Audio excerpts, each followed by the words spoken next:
All right, gentlemen, in today's video, 5 rules to match patterns easily. You ready? Let's get into it.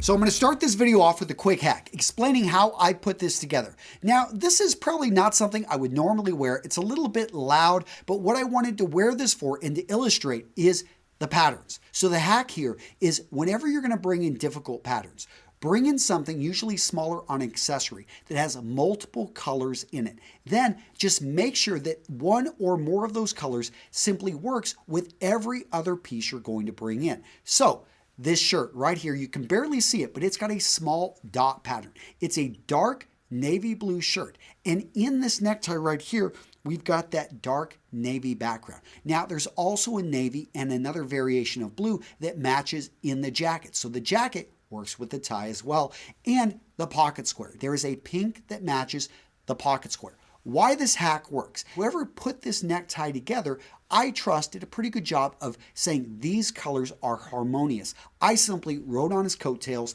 and actually repeated those same colors in the entire outfit.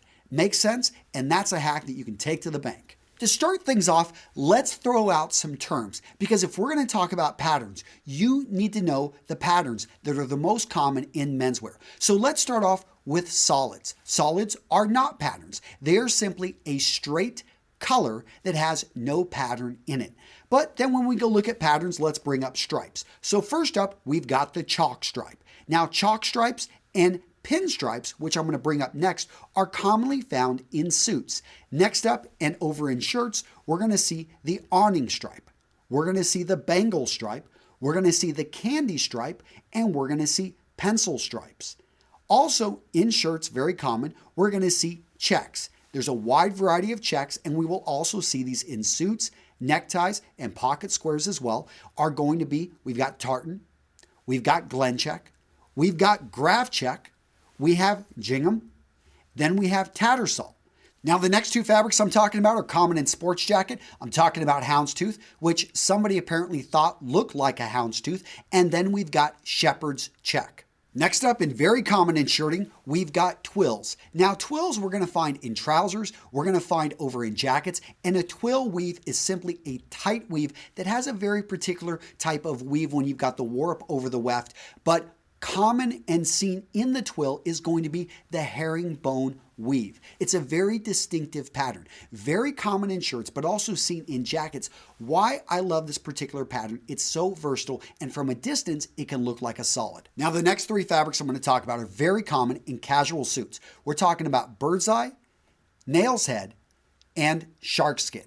Now, what's great about these is that they have small repeating patterns that, again, from a distance, look like a solid, but you get up close, you see the texture, and you can see the actual pattern. Again, these are going to be found in casual suits. Next up, we've got florals. Florals can be bold with larger patterns, with brighter colors, or they can be more muted with smaller repeating patterns, with colors that really don't grab your attention. Next up, we've got paisley. Paisley hails from India, and it's one of those designs. It's very distinctive, has a very unique look to it. I think paisleys work beautifully in smaller accessories like pocket squares and neckties.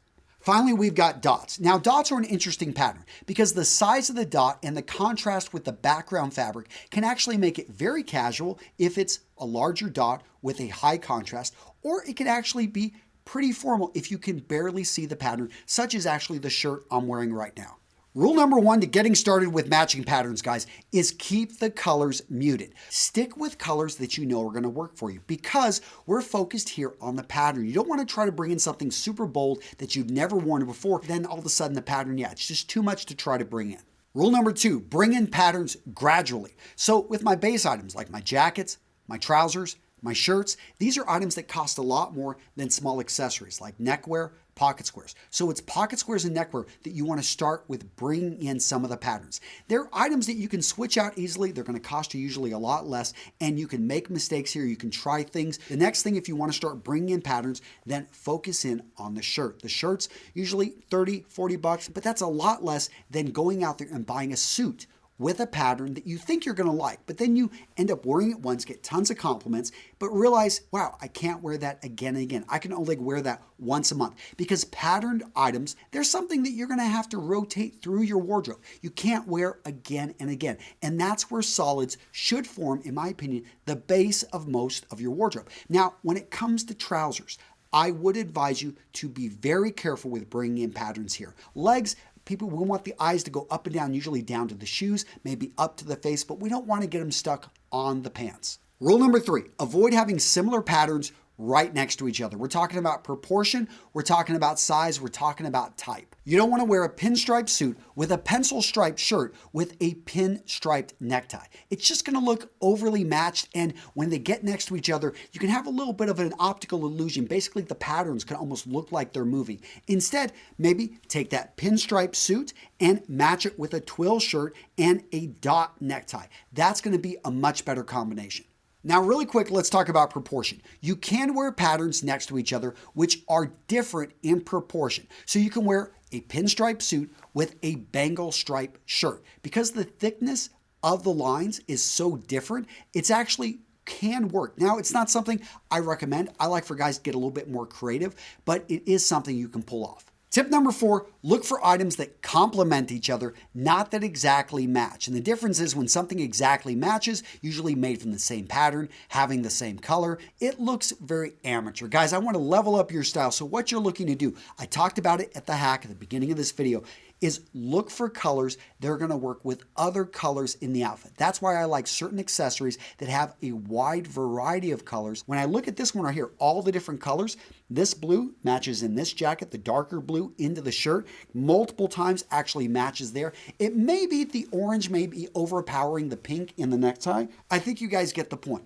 Try to complement your outfit, not necessarily match it. All right, guys, so I got rid of that necktie. I'm going to find another one that I like, and that takes me to tip number 5, which is practice and have fun. You got to put things together. Sometimes it's not going to work out. Sometimes it's going to look great. Just have fun with this, though. It's one of those things.